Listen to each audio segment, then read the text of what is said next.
Contestant number 7, Maria May Pauline Guy. Maria May Pauline Guy.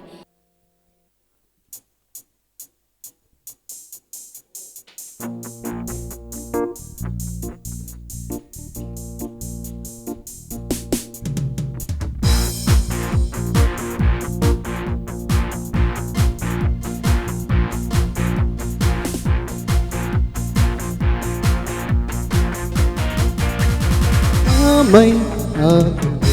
người diễn lâu cần để ở xây tâm đất khăng ninh lâu mà ghi vẫn ti khang diễn suốt vùng nghi ninh thế tu na lê nu lâu na rô nâng tơ đam diễn nâng ta đam cu nâng ta na hay đi diễn máy sang ngắm thủy ma răng diễn hay lung khâu nâng gư đứng băng cùng thế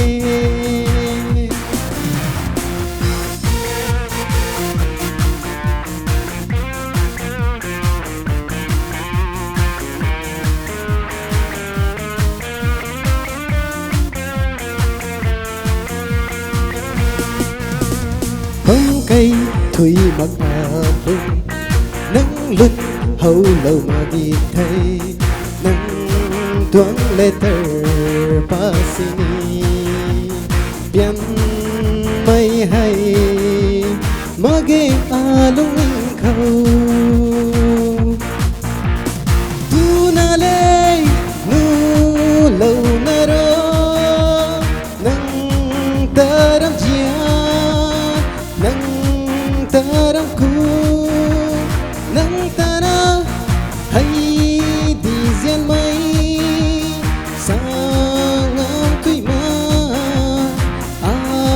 răng diễn hay lung khâu nâng gư đứng bóng cùng thế